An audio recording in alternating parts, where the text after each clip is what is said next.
Allez, bienvenue à tous et à toutes dans cette salle pour cette In-Flight Call, donc cette liaison directe que nous allons avoir avec Thomas Pesquet là, dans quelques minutes, là, dans une vingtaine de minutes. Voilà, on a réglé a priori l'ensemble des petits soucis techniques. Hein, c'est, vous l'imaginez, assez compliqué de monter ce type d'opération. Je salue aussi, parce que je sais qu'il y en a à l'extérieur de la Cité de l'Espace qui nous suivent dans des espaces, des endroits que nous avons affectés avec des écrans et autres pour suivre également cette In-Flight Call. Vous êtes nombreux à venir aujourd'hui là, pour discuter, j'allais dire, ou suivre les discussions donc, avec Thomas. Et puis nous sommes aussi en liaison avec Internet. Hein, c'est une opération qui est streamée, donc je voulais saluer aussi ceux qui nous suivent sur Internet. Merci à vous d'être présents et de suivre cette opération à la Cité de l'Espace. Alors ça nous fait très plaisir de lancer cette opération, parce que vous savez que, vous ne savez pas encore d'ailleurs, je vais vous le dire, que c'est le seul in-flight call, c'est-à-dire cette seule liaison vidéo avec Thomas Pesquet destinée au grand public. Il y en a eu hein, avec les scolaires. C'est la seule que nous avons pu monter donc, avec le grand public. Donc c'est intéressant pour le grand public de pouvoir bénéficier de ce genre d'opération. Merci à l'ESA. Hein, je salue Jules Grand-Cyr, donc responsable de la communication des astronautes à l'Agence spatiale européenne, à l'ESA, hein, qui va intervenir tout à l'heure. Tu auras l'occasion de plus se présenter, de nous dire un peu ce que tu fais. Merci au CNES également. Donc, j'ai notamment avec moi donc, Sébastien Bard, donc, responsable des missions habitées au CNES. Voilà, tu auras l'occasion aussi de nous parler un peu plus de ce que tu fais, ce que tu as fait comme mission, ce que tu as préparé comme mission avec ton équipe, avec Thomas. On a beaucoup de plaisir à faire cette In-Flight Call ici à Toulouse, évidemment, parce que Toulouse, c'est la capitale européenne de l'espace, vous le savez. La Cité de l'Espace, c'est l'équipement le plus important en Europe pour faire partager, faire vibrer le public à l'aventure spatiale. Et puis Thomas a cette histoire avec Toulouse, puisque Thomas a été étudiant à Toulouse, à l'ISAE Supaéro. Voilà. Alors je saluerai tout à l'heure, il arrive dans quelques minutes, le président de Toulouse Métropole qui va nous rejoindre et qui va aussi pouvoir intervenir avec Thomas, qui est d'ailleurs président de la Cité d'Espace, donc ça nous fait plaisir qu'il soit avec nous. Voilà, eh bien écoutez, Christophe, c'est vous le grand maître de cérémonie. Je vous laisse the floor, comme on dit. Voilà, et merci. Puis bonne journée, bonne In-Flight Call à vous tous et à vous toutes. Merci beaucoup, Jean-Baptiste. Bon, on est bien contents.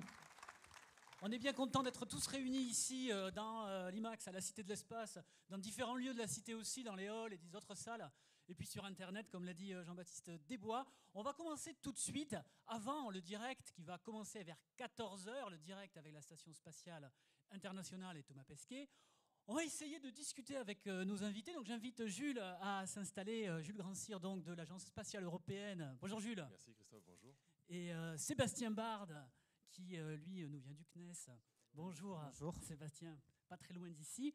On va essayer de se remémorer un peu qu'est-ce qui s'est passé depuis ce 17 novembre 2016, un événement particulier. Il y avait plus de 6000 personnes ici à la Cité de l'Espace pour suivre cet événement. On va se faire une petite piqûre de rappel tout de suite en vidéo. C'était le lancement de Thomas Pesquet. On va écouter le son aussi.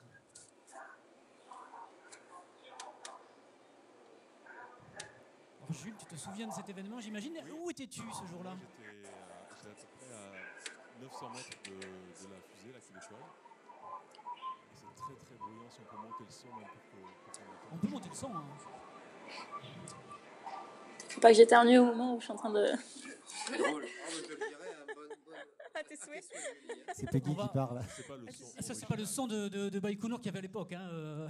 Enfin, je crois pas. Moi, j'y étais pas. C'est pas le son de la capsule. Donc, un lancement qui a été réussi, sans souci.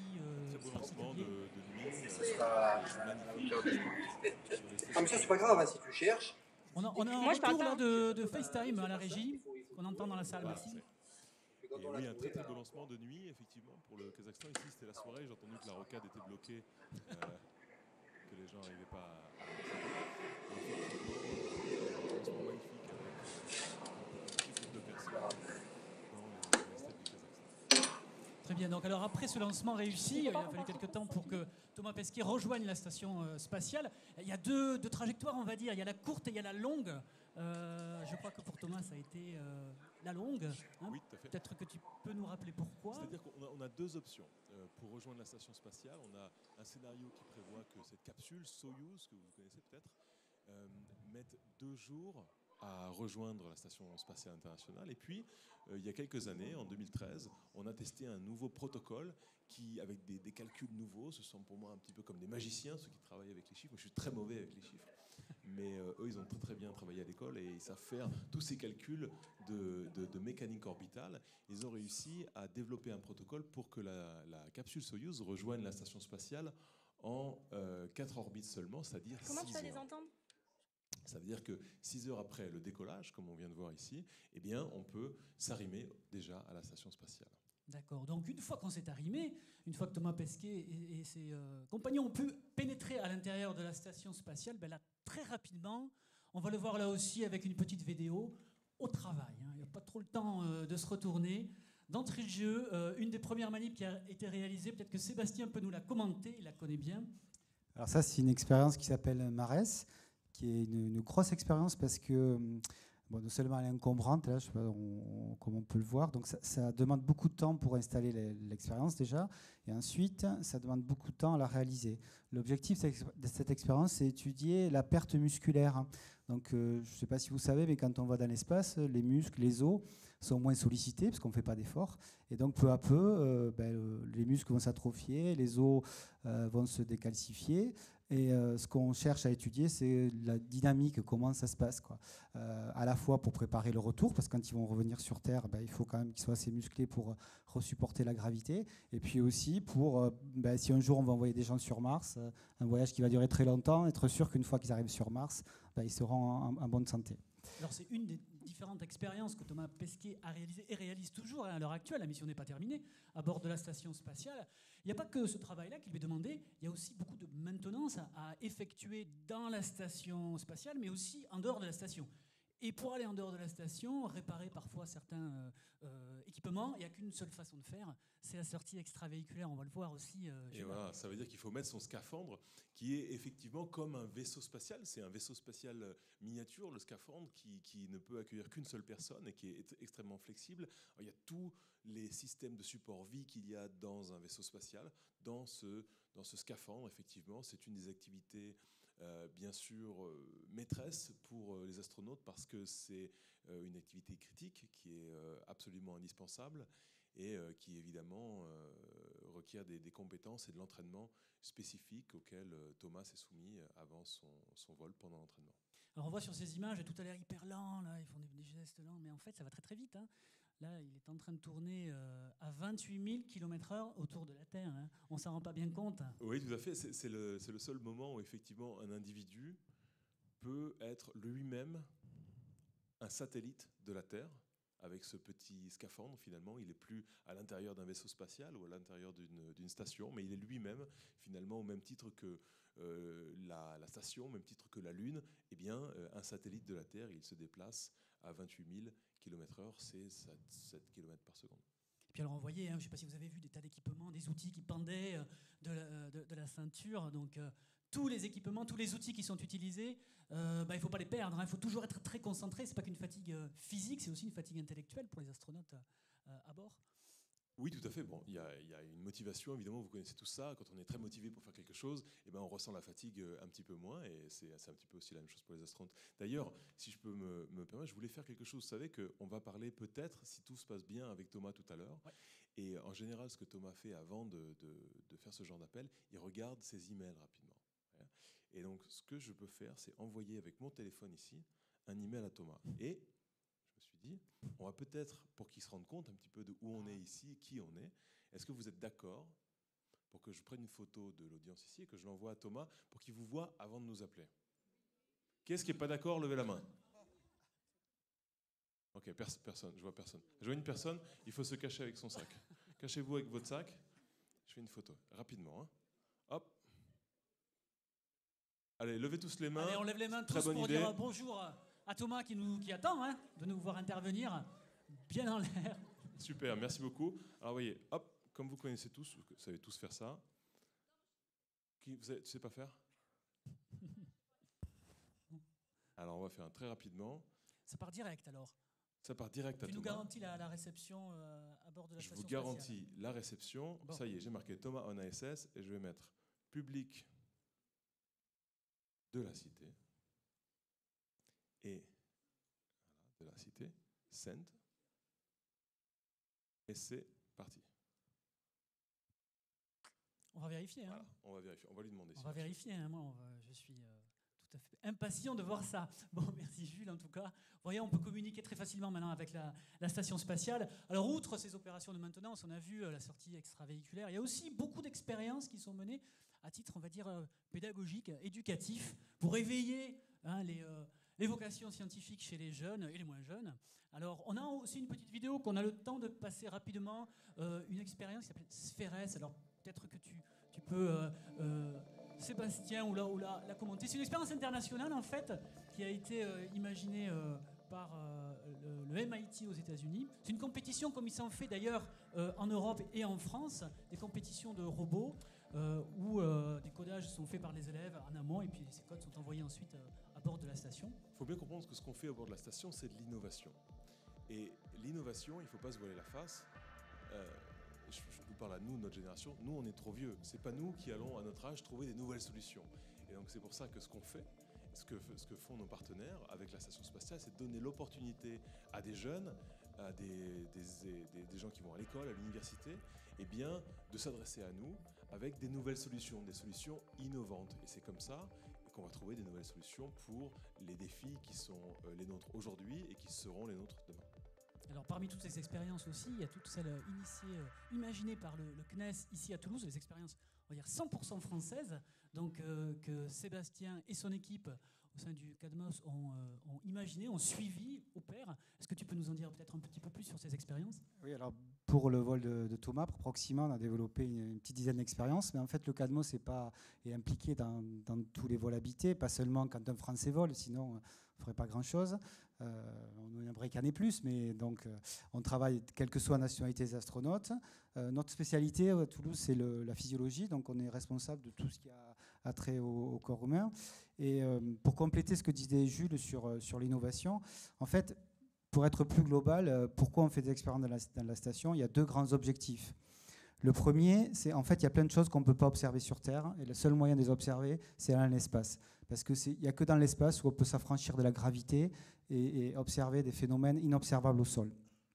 Donc, ce que je veux dire là, c'est qu'on va dans l'espace, pas pour aller dans l'espace pour le plaisir, c'est parce que c'est le seul moyen de mieux comprendre les choses. Et quand on parle de la physiologie en particulier, quand je vous expliquais tout à l'heure que là, dans l'espace, on voit l'atrophie des muscles, etc., ça ressemble à du vieillissement. Et ça permet en fait, de faire vieillir des individus un peu en accéléré. Donc la mauvaise nouvelle pour Thomas, c'est qu'en 6 mois dans l'espace, par exemple sur ses artères, il aura pris une vingtaine d'années, il va arriver avec des artères de quelqu'un de 60 ans. La bonne nouvelle, c'est que quand il va revenir sur Terre, rapidement, il va récupérer. Et c'est en observant ces phénomènes de récupération que les médecins en particulier peuvent adapter des traitements. Donc on voit bien que ce qu'on cherche à faire là, c'est vraiment des applications directes pour le grand public. Et le second aspect, pourquoi on fait ces expériences-là, bien sûr, c'est pour l'espace, c'est pour préparer l'exploration et les enjeux de demain qui sont aujourd'hui aller sur Mars, faire un voyage, poser un équipage pendant 6 mois sur Mars. Donc il y a deux grands objectifs dans toutes les expériences qu'on fait. Et bien sûr aussi, on utilise l'image de l'astronaute, comme vous l'avez dit, pour valoriser la science et favoriser des vocations, voilà, exactement. De futurs ingénieurs, de futurs astronautes. Ce qu'on fait aussi un petit peu ici à la Cité de l'Espace, en expliquant, grâce à votre aide et votre collaboration, on insiste là-dessus, vous nous aidez beaucoup bien sûr dans ce travail, à expliquer à vous tous des choses sur l'espace, sur l'astronomie, sur l'aventure spatiale. Alors on va continuer notre programme, on s'approche un petit peu quand même de l'heure fatidique, on a encore un petit peu de temps, on va en profiter. On va voir si la suite du programme nous mène dans une station spatiale. On va voir ça. Vous savez qu'il y a une exposition temporaire à l'heure actuelle à la Cité qui s'appelle Astronautes et avec laquelle on essaie de vous proposer des expériences, alors pas en impesanteur. Malheureusement, on ne peut pas reproduire l'impesanteur sur Terre. Alors, tu me confirmes, Sébastien ? Le seul moyen qu'on ait aujourd'hui, c'est un avion Airbus qui fait des paraboles, mais qui nous permet d'avoir ces conditions que pendant quelques secondes, 22 secondes, mais pas plus. Ah, alors, je crois qu'on a peut-être déjà le direct avec la station. Non, ça m'étonnerait. Parce Scott Kelly est redescendu depuis un moment là. Il y a un petit problème. Alors, je ne sais pas si on est sur le bon canal. La régie, je suis un petit peu étonné là. Est-ce que c'est le... Alors c'est bien la station spatiale, mais c'est pas la station... Oui, en fait, on est ici à bord de la station spatiale de l'exposition Astronautes de la Cité de l'Espace à Toulouse, à seulement 145 mètres d'altitude, en compagnie aujourd'hui de Élodie et Flavie. futures astronautes françaises. En tout cas, je leur souhaite. Pour l'instant, elles poursuivent leurs études au lycée Saint-Exupéry de Blagnac. Alors, l'exposition astronaute, c'est pour nous l'occasion de proposer à nos visiteurs de réaliser quelques expériences pour apprendre à vivre, à la manière de Thomas Pesquet, dans une station spatiale. C'est ce qu'on appelle le défi.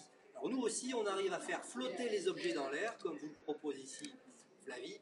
On a des cuillères qu'on peut faire voler dans les airs sans problème, et on comprend tout de suite qu'il faut leur accrocher un fil à la patte pour éviter qu'elles ne dérivent au gré de la ventilation. Et puis au cours des expériences qu'on propose, eh bien, il y a aussi arroser une plante, et là je vous laisse en compagnie de Flavie qui va vous expliquer comment faire.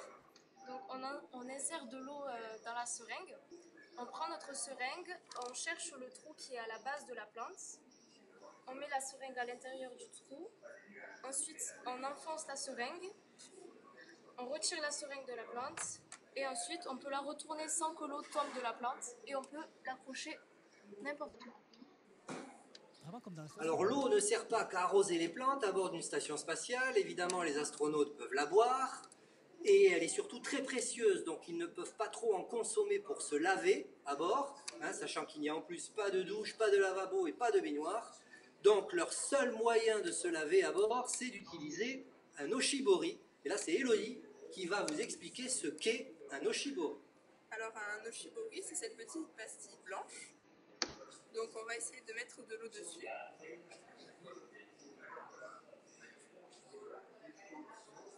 Alors là, on va pouvoir dérouler l'oshibori. Et on se rend compte en fait qu'il s'agit prenant d'une serviette, d'une lingette, que les astronautes vont utiliser 3 à 4 jours de suite pour se laver. Voilà, donc c'est vraiment du camping, le fait d'habiter à bord d'une station spatiale, sachant que les astronautes font 3 à 4 heures de sport, enfin 2 heures de sport par jour, mais ils travaillent 8 à 10 heures à bord. Et d'autres expériences, donc manger comme eux, travailler comme eux, c'est ce qu'on invite à faire tous nos visiteurs à la Cité de l'Espace, plusieurs fois par jour, à l'occasion de ce défi. La prochaine séance, c'est aujourd'hui à 16 h, et sinon, c'est prochains jours. Voilà, on vous souhaite une bonne fin d'après-midi. Je crois que d'ailleurs, Christophe vous réserve une surprise. Il y a d'autres expériences qui vous attendent. À très bientôt. Merci Xavier. C'est vrai que ça fait envie, ça fait envie de rester un petit peu avec toi dans l'exposition et de continuer à faire des expériences. Alors bon, on a encore un petit peu le temps. On n'a qu'à s'en faire une autre, si vous voulez bien. Une autre petite expérience ensemble. Tous ensemble, là on s'en fait une, on a le temps, Jules, tu me confirmes. Allez, alors vous pouvez sur Internet aussi la faire avec nous. C'est pas très compliqué, il vous suffit juste d'un petit carré de chocolat. Alors je crois que vous avez eu un petit carré de chocolat en rentrant dans la salle. Moi, je vais laisser Gaël vous expliquer ce qui se passe. Tu l'as ton carré de chocolat? Moi je l'ai pas. Allez. Ah non, voilà. merci. Alors je vous propose une expérience toute simple pour sentir ce que vit Thomas lorsqu'il mange un carré de chocolat. Alors pour cela, vous avez tous votre carré. Alors comment le déguster à la manière d'un astronaute? Vous allez devoir le manger en vous pinçant le nez. Allez, j'attends que tout le monde sorte le chocolat, je vous donne le top départ. Allez, vous êtes prêts? Pincez-vous le nez. Et c'est parti. Allez, vous allez donc le manger, apprécier son goût, sa texture. Vous sentez que c'est du chocolat noir? Alors maintenant, continuez de manger, mais ouvrez le nez et respirez. Vous voyez la différence? Ouais. Alors, en effet, les astronautes vont perdre quand même une bonne partie du goût lorsqu'ils sont dans la station spatiale. Et pourquoi? Eh bien, sur Terre, quand on mastique les aliments, en fait, on les réchauffe, qui libèrent les arômes, qui s'en vont jusqu'à l'arrière de la gorge et au nez. C'est ce qui vous donne le goût. Malheureusement, dans la station spatiale, eh bien, l'air chaud ne monte pas. Les arômes restent donc au niveau de la bouche. Et il y a une deuxième raison à cette perte de goût importante, c'est que comme on est dans la station spatiale, tout flotte, on a un peu plus de sang dans la tête que la normale sur Terre, ce qui congestionne le visage. C'est comme s'ils étaient enrhumés sans être malades. Donc pour ces deux raisons, ils vont perdre le goût des aliments, vont pas mal saler, poivrer et épicés. Apparemment, ils sont fans de Tabasco. Super, merci beaucoup Gaël. Voilà, une expérience simple, comme on peut la faire, on peut l'applaudir. On peut l'applaudir. Donc, on s'approche de plus en plus du direct, n'est-ce pas Jules? Nous sommes... on leur donne un petit secret, nous. On a quelque chose qui nous permet de savoir ça à l'avance. Vous avez vu, peut-être, on a comme les journalistes du 20h, on a une petite oreillette. Et ça, en fait, ça veut dire qu'on est relié avec nos collègues qui sont à la régie, Luc et Olivier, qui sont dans la régie ici, qui travaillent à la Cité de l'Espace, et qui, effectivement, sont en train de parler avec les gens qui sont les collègues de l'Agence spatiale européenne, à la NASA. Vous avez peut-être entendu parler de cette agence spatiale, la NASA. C'est comme l'ESA, mais aux États-Unis, quoi. Et en fait, eux, ce qu'ils vont faire, c'est simplement brancher nos micros sur le téléphone, finalement, de la Station spatiale internationale. Et donc, on devrait être à peu près à 3 minutes de l'événement. Thomas doit se préparer.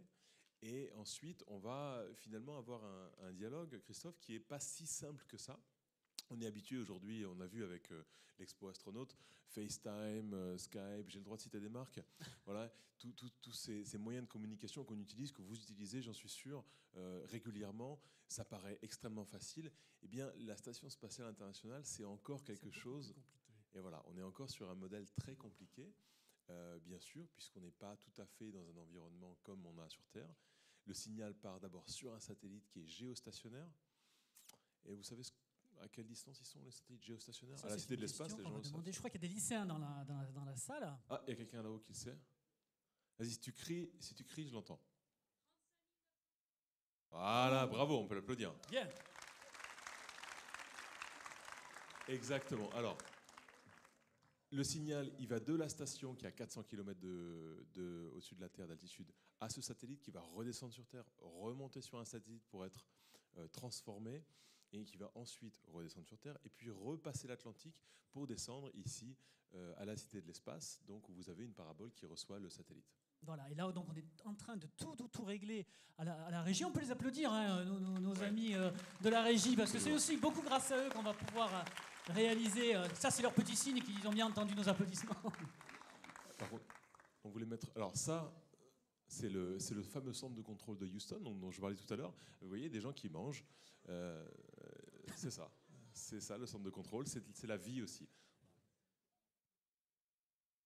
On va peut-être revenir sur la scène et attendre que la liaison... Et donc, comme vous l'avez vu, au centre de contrôle, nos collègues à la NASA attendent patiemment que l'événement commence, que la liaison se fasse. Alors, il est quelle heure à la NASA là? Alors, la NASA, tu parles de Houston? Je parle de Houston.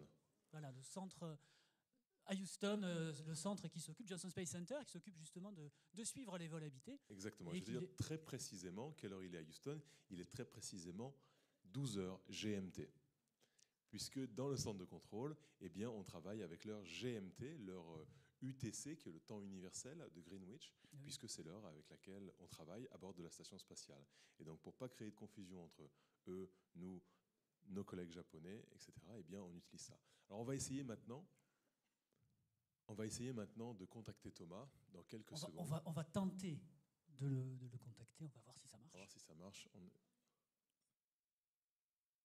Qui repasse peut-être sur le 400 direct. km d'altitude, hein, au-dessus, quelque part de la Terre. Donc là... Pas de parler.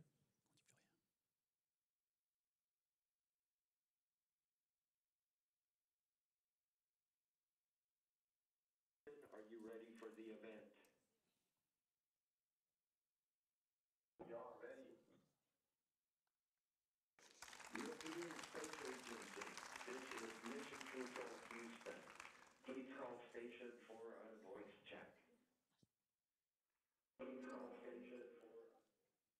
Station, this is Jules, ESA PIO, here in Toulouse at the Cité de l'Espace. How do you hear me?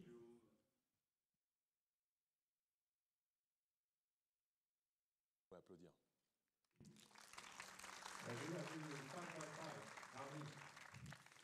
Super. Eh bien super, Thomas, on te voit et on t'entend très bien. Je passe la parole tout de suite à Christophe Chaffardon de la Cité de l'Espace qui va continuer l'animation de cet événement. Bonjour Thomas, on est ravis que tu sois avec nous. On s'était loupé il y a quelques semaines, tu te rappelles, pour le congrès scientifique des enfants. Mais les élèves ne t'ont pas oublié, ils te suivent à l'heure actuelle sur Internet et même certains d'entre eux sont revenus exprès pour toi aujourd'hui pour te poser une question. C'est le cas d'Hippolyte de l'école La Pujade qui va te poser cette première question. Bonjour, ma classe et moi aimerions savoir si vous appréhendez votre retour sur Terre.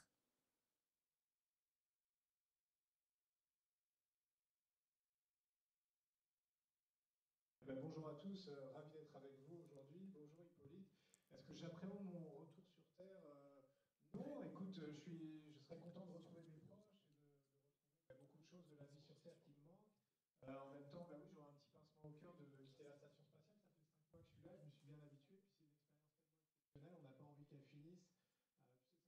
fin des vacances, même si on a beaucoup travaillé, on est content de retrouver ses amis d'école, mais en même temps, on va quitter quelque chose de formidable.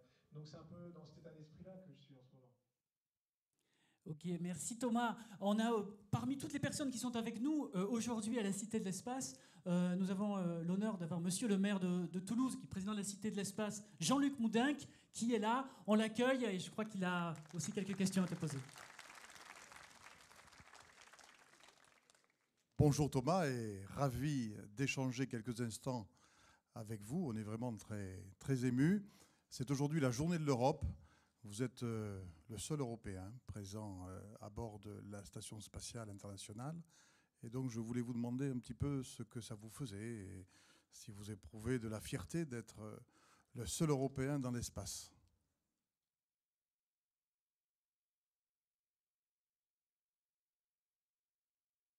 Bonjour, monsieur le maire. Oui, écoutez, pour moi, l'Europe, c'est très concret. C'est pas une notion vague. Moi, je la vis au quotidien.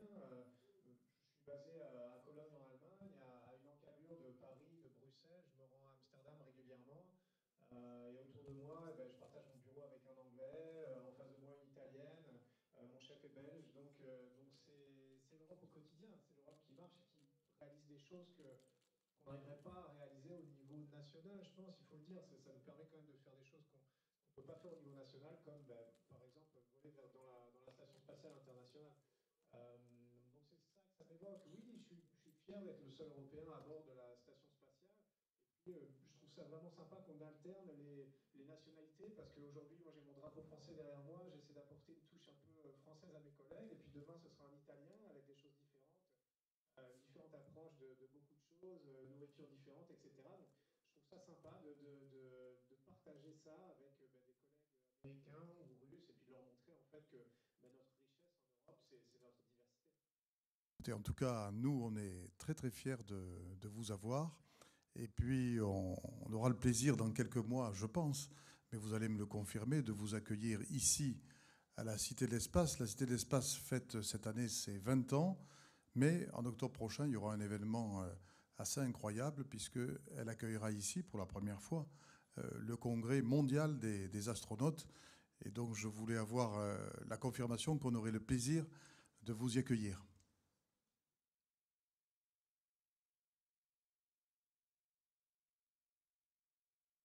Oui, absolument. Ce sera un grand plaisir pour moi de revenir à Toulouse, qui est là où mon aventure aéronautique a commencé, il faut le rappeler. Pour le congrès des astronautes mondial. Et puis, on aura beaucoup de choses à leur montrer à ces astronautes. Toulouse a beaucoup de choses à offrir. Et moi, j'aurais à cœur d'essayer de me faire leur guide pour leur faire découvrir tout ce que la Ville Rose a à offrir professionnellement et aussi pour une fois que le congrès est terminé le soir. Ça nous fait très chaud au cœur de vous entendre rappeler vos années toulousaines, vos années d'étudiants ici, à Toulouse. Est-ce que vous pouvez nous dire ce que ça vous a apporté ?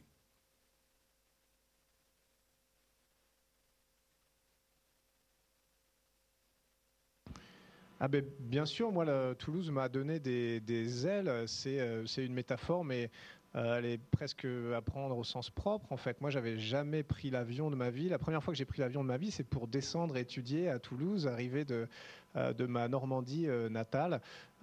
Donc c'est comme ça que tout a commencé. Et puis c'est à Toulouse que j'ai tout découvert en étudiant l'aéronautique à Supaéro. C'est un environnement privilégié. On avait la maintenance d'Air France juste à côté, Airbus, le CNES, l'école de l'aviation civile, toutes les entreprises qui font le tissu professionnel de Toulouse, qui est quand même le pôle d'excellence français et européen en aéronautique et dans l'espace, il faut le rappeler. Donc moi, c'est là que j'ai tout découvert, grâce au banc de l'école, mais aussi c'est là que j'ai appris à piloter des petits avions, c'est là que j'ai fait du parachutisme, c'est là que je me suis ouvert à l'international. Et puis, c'était le point de départ pour moi d'énormément de choses. Si je n'étais pas passé à Toulouse, je pense qu'il n'y a absolument aucune chance que je me trouve ici, dans la station spatiale aujourd'hui.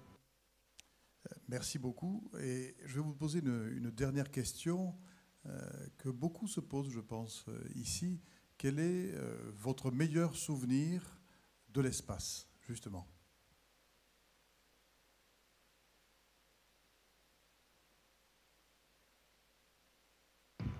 C'est une très bonne question. J'ai tellement de beaux souvenirs déjà après ces 5 mois dans la station spatiale. Je pense qu'un des premiers souvenirs, c'est mon premier lever de soleil. Quand on a décollé en Soyouz, on est parti de nuit.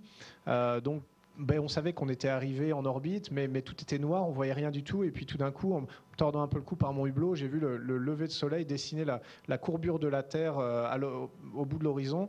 Et puis tout est arrivé en vue comme ça. On était au-dessus de la mer, les nuages. Donc ça, c'était un souvenir magnifique. Je pense peut-être à égalité avec celui-là, c'était ma première sortie extravéhiculaire quand le sas s'ouvre et qu'on sort et que ça y est, on se retrouve suspendu dans le vide et qu'on commence à se déplacer à l'extérieur de la station, des choses qu'on a répétées tellement de fois à l'entraînement. Ça y est, on le fait pour du vrai.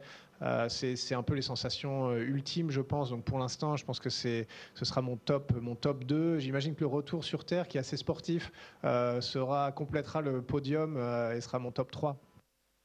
Écoutez Thomas, je voulais vous remercier d'avoir pris un petit peu de temps pour dialoguer avec nous. C'est pour nous quelque chose qui est source d'émerveillement que de pouvoir vous parler depuis ici. Je crois d'ailleurs qu'on peut vous décerner le titre d'astronaute le plus connecté depuis qu'on va dans l'espace. En tout cas, bonne continuation pour la fin de votre mission. Et puis, dans quelques mois, le plaisir de vous avoir ici à Toulouse. Bravo. Merci, monsieur Moulenc. Maire de Toulouse, président de Toulouse Métropole, merci beaucoup. Merci, monsieur le maire, et je vous donne rendez-vous en octobre. Super, donc on va enchaîner, Thomas. On a beaucoup de visiteurs, tu t'imagines, qui souhaitent te poser des questions. On a une visiteuse qui est venue ce matin avec sa maman et qui a laissé juste une vidéo pour te poser une question. Elle s'appelle Milan, on va l'écouter tout de suite.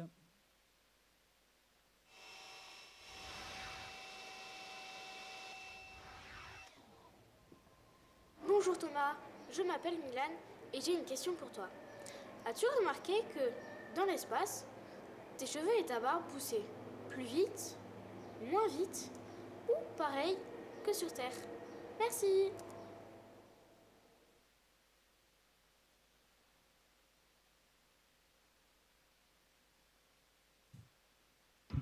Eh bien, c'est une très bonne question. J'ai pas fait d'études scientifiques sur le sujet, donc c'est juste mon ressenti à moi. Moi, j'ai l'impression que ça pousse un peu plus vite. Alors voilà, est-ce que c'est juste mon impression? Est-ce que c'est parce que je suis obligé de me couper les cheveux moi-même et que du coup c'est un peu plus compliqué et que ça me pose plus de problèmes que sur Terre? Je sais pas. Mais moi, j'ai l'impression que ça pousse un petit peu plus vite. En même temps, il faudrait avoir un peu de statistiques et comparer sur un grand nombre de personnes pour pouvoir en être sûr et conclure scientifiquement. Peut-être une prochaine idée de recherche à bord de l'ISS. Bonne idée, en effet. Ce sera peut-être l'objet d'une nouvelle expérience. Beaucoup de visiteurs ici aussi réalisent des expériences avec nous, des animations, pour comprendre les contraintes de ta vie en apesanteur. Et une question qui se pose, c'est comment on se brosse les dents en apesanteur? Une question très concrète. Alors on essaie d'expliquer ça, nous, par le biais d'animations, mais j'aimerais que tu nous expliques comment ça se passe pour se laver les dents.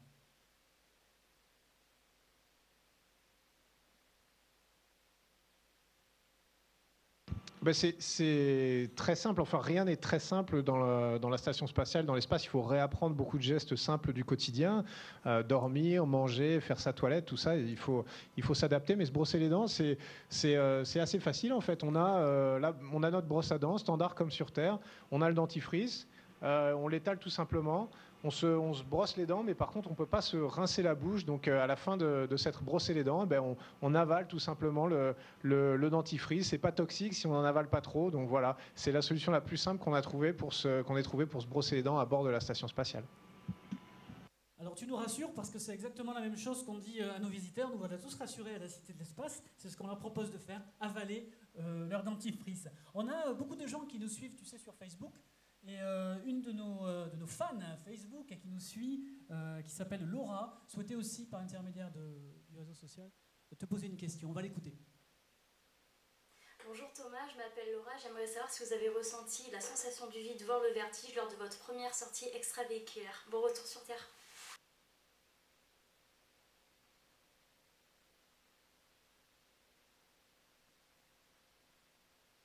Eh bien, encore une bonne question. Non, j'ai pas ressenti de vertige parce que en fait, ça faisait déjà plus d'un mois que j'étais dans l'espace.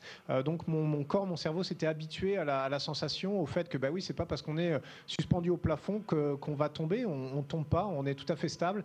Et ça prend un peu de temps pour le comprendre, pour que le cerveau l'intègre. Mais au bout d'un mois, c'était intégré. Donc c'était naturel en fait. Je suis sorti dans le sas et puis voilà, il fallait juste s'accrocher avec un mousqueton, une longe, pour être en sécurité évidemment, parce qu'il ne s'agit pas d'aller dériver dans l'espace à la George Clooney dans Gravity. Mais à part ça, le fait qu'il faut bien faire attention, j'avais pas de sensation de chute libre. Et même quand je regardais mes pieds et je voyais en dessous 450 km de vide. J'ai même fait une photo parce que je trouvais ça drôle. J'avais pas la sensation de hauteur. Au final, c'était assez naturel. Mais je pense que c'est grâce à l'entraînement et puis grâce au fait que le cerveau s'adapte à la vie en impesanteur, tout bêtement. Merci. Encore une question, cette fois-ci, qui nous a été postée sur Twitter. Mais Ludivine, qui a participé, qui a posé cette question, elle est là avec nous, elle nous a rejoint et on la remercie beaucoup. Ludivine, tu peux poser une question à Thomas, vas-y. Bonjour Thomas, est-ce que dans l'espace, les objets électroniques sont perturbés ?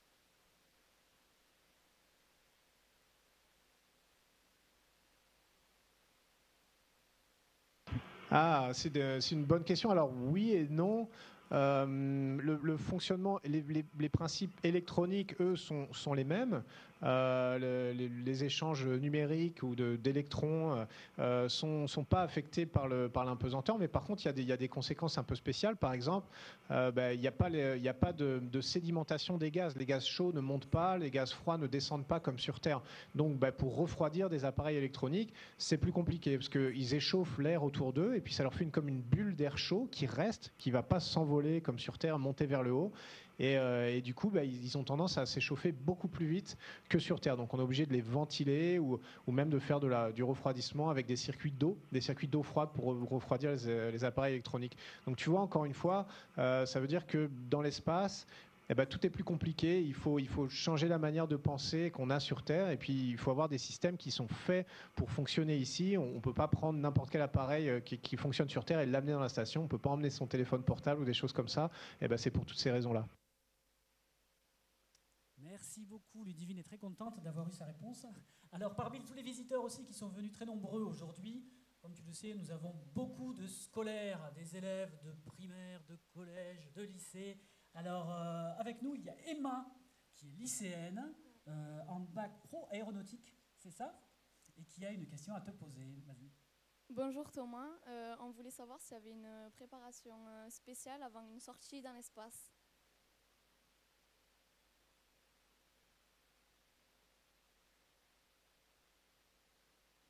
Bonjour Emma, oui, il y a une préparation spéciale. Alors il y a beaucoup d'entraînement au sol. La sortie dans l'espace, c'est une des choses les plus difficiles physiquement parce que tu sais, tu es dans un scaphandre qui doit résister à une grosse différence de pression entre l'extérieur et l'intérieur. Donc il est rigide, il est difficile à déplacer. C'est comme une armure en fait. Et toi, on va te demander d'aller faire de l'escalade à l'extérieur de la station spatiale et de faire des réparations et du bricolage en armure. Donc physiquement, c'est difficile. Premièrement. Ensuite, c'est comme on est exposé à une pression moindre dans le scaphandre, donc il faut faire comme des paliers de décompression. En fait, une sortie extravéhiculaire, c'est comme une plongée à l'envers, c'est comme remonter depuis profond vers la surface. Il faut faire des paliers de décompression pour ne pas avoir des accidents de décompression dans le sang. Il faut préparer les scaphandres. Un scaphandre, c'est comme un satellite ou comme une mini-station spatiale avec tous les systèmes dont on a besoin pour communiquer, pour respirer, un filtre pour le CO2, un petit propulseur de secours si jamais on devait se détacher de la station, nos outils qui sont accrochés à la ceinture. Donc ça se prépare quasiment comme un vaisseau spatial individuel. Donc tout ça, ça prend du temps. On commence à se préparer une sortie extravéhiculaire à peu près 3 semaines à l'avance. Pas de manière constante, mais un petit peu tous les jours, une demi-heure par-ci, 1 heure par-là, et puis après 3 heures, et puis après de plus en plus, jusqu'au jour même où là, ça va vraiment nous occuper toute la journée. Donc tu vois, c'est compliqué et ça nécessite beaucoup de travail. D'accord, merci. Beaucoup, Thomas. On a encore une question. Alors, c'est Gaëlle qui va te la poser. Elle va se présenter elle-même. Oui, bonjour Thomas. Alors, je travaille comme animatrice scientifique à la Cité de l'Espace et nos visiteurs nous posent souvent la question et ton planning? Alors, est-ce que tu pourrais nous parler de ton planning depuis que tu es levé ce matin Et puis peut-être que tu vas faire après la liaison en direct.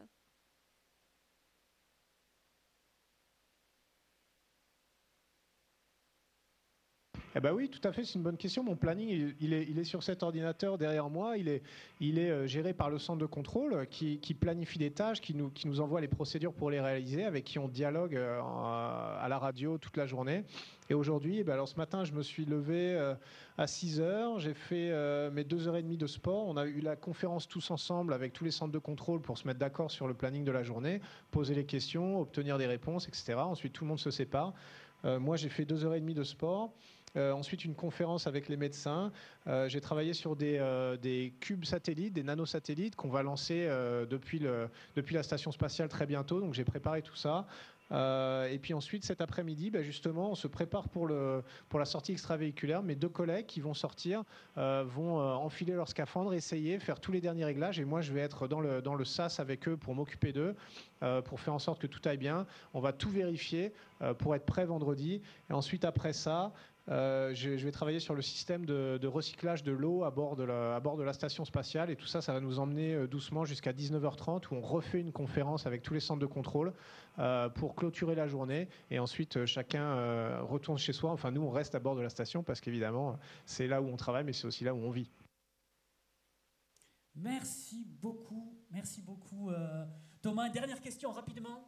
Dernière question avec Leïla, qui est en collège. Vas-y Leïla. Si, ça marche. Bonjour, est-ce que vous pratiquez un sport dans la station? Si oui, lequel?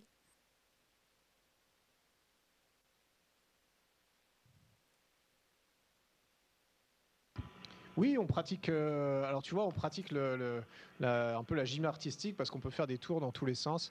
Mais non, on fait 2h30 de sport par jour pour pas perdre de masse musculaire ou de masse osseuse. Sinon, on rentrerait au sol, on serait en mauvais état, on serait un peu tout faible, tout fragile après 6 mois de mission. Donc, on a une machine de musculation. Évidemment, c'est pas des poids parce que des poids, t'imagines bien, en apesanteur, n'importe qui peut soulever 600 kilos. Mais c'est des cylindres pneumatiques. On a un tapis roulant sur lequel on est attaché avec des bretelles et on a un vélo d'appartement. On fait ce sport-là tous les jours. J'imagine que la Cité de l'Espace peut vous faire découvrir un peu tout ça dans leur exposition sur les astronautes. Exactement. Merci beaucoup. Ça y est, c'est bientôt terminé. On voudrait vraiment, au nom de la Cité de l'Espace, te remercier, Thomas, pour ce direct. Alors, on souhaite vraiment te voir rapidement à Toulouse, à la Cité. Tu n'oublies pas de nous rapporter la pierre de Mars que nous t'avons confiée, Thomas.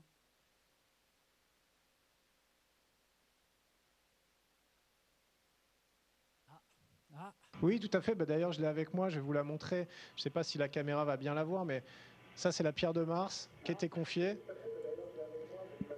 Et comme tu vois, elle est avec moi dans la station spatiale. Je dis pas qu'elle me quitte pas, mais j'y fais attention parce que je sais à quel point elle est précieuse. Et je vous la ramènerai dès que possible. Tu vois, elle aura fait un voyage intéressant quand même depuis Mars jusque sur la Terre, retraverser l'atmosphère pour aller dans la station spatiale, revenir. Qui sait, peut-être un jour on la renverra vers Mars. Et peut-être que c'est toi qui l'amèneras jusqu'à Mars. On te remercie beaucoup, Jules. Je te laisse conclure. Non, merci Thomas d'avoir été avec nous.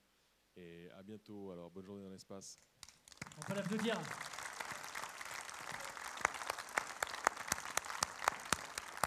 Eh bien, avec plaisir.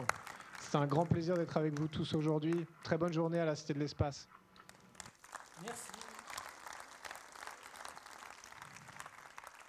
Merci. Bon, mais vous voyez, c'est 20 minutes. 20 minutes. C'est pas la même chose. Thank you, all participants with the European Space Agency. We are now resuming operational audio communications. Et voilà, et ça c'était les collègues de Capcom. Et si vous voyez le monsieur au milieu avec la cravate qui vient de parler, c'est aussi un astronaute. C'est un astronaute qui est parti 3 fois dans l'espace. Il a fait 3 fois ce que Thomas a presque fait, qui s'appelle Don Pettit. Et Don Pettit, si vous ne le connaissez pas encore, je vous invite à taper sur Internet Don Pettit, peut-être sur des réseaux de vidéos comme YouTube ou Dailymotion. Il a inventé tout un tas de choses à bord de la station spatiale, notamment comment boire à partir d'un récipient ouvert. Vous savez que dans la station, vous le voyez peut-être à la Cité de l'Espace, on boit à partir de récipients un petit peu d'aluminium avec une paille, etc. Et bien lui, il a inventé, lui l'astronaute, à bord de la station, un moyen de boire, comme il dit, de manière civilisée et de pouvoir trinquer avant de boire. C'est très technique, très scientifique et surtout très ingénieux. Je vous invite à taper son nom. En effet, on la voit dans l'exposition, dans une vidéo qu'a tournée Jean-François Clairvoy, l'astronaute français en 0G. On voit cette espèce de tasse un petit peu particulière et qui permet en effet, grosso modo, de boire de manière civilisée, c'est-à-dire pas en se mettant un petit peu de partout. Et bien c'est Don Petit qui nous parlait aujourd'hui, qui l'a inventé. Super. D'accord, eh bien merci. En tout cas, je tiens vraiment à remercier l'Agence spatiale européenne pour nous avoir aidé à monter cette opération et ce direct. Je voudrais aussi remercier très chaleureusement le CNES, via le CADMOS, avec Sébastien Bard, qui est toujours à nos côtés dans toutes les opérations que nous menons. Et ça, vraiment, c'est très important pour nous. Donc merci à vous deux et aux institutions que vous représentez. On a été ravis donc, de partager ce moment-là avec vous. L'aventure de Thomas Pesquet n'est pas terminée. Il a encore quelques semaines, mais le 2 juin, c'est bien ça, Jules, vous me confirmez tous les deux, 2 juin, on est toujours sur cette date? C'est ça, oui, le 2 juin, vers 4h de l'après-midi, ici, heure de Toulouse. Voilà, donc 4h de l'après-midi, ce sera le retour de Thomas Pesquet dans les steppes du Kazakhstan. Et nous organiserons à la Cité de l'Espace, évidemment, un grand événement pour vous permettre de vivre avec nous ce grand moment. Ce sera la fin de la mission, mais ce sera peut-être aussi le début de tas de vocations, comme on le disait tout à l'heure, chez les plus jeunes. Donc notez-le sur vos agendas, le 2 juin dans l'après-midi, on va se retrouver, c'est sûr. Et encore une fois, merci. Merci à vous. Je voudrais aussi remercier monsieur Jean-Luc Moudinque, le maire de Toulouse, président de Toulouse Métropole et président de la Cité de l'Espace, d'avoir été parmi nous pour cet événement. Restez connectés avec la Cité de l'Espace, on va encore vivre des tas d'aventures, vous faire vivre des tas d'aventures spatiales et d'exploration spatiale. Dans l'avenir, vous verrez, l'espace est super. Merci beaucoup et à bientôt.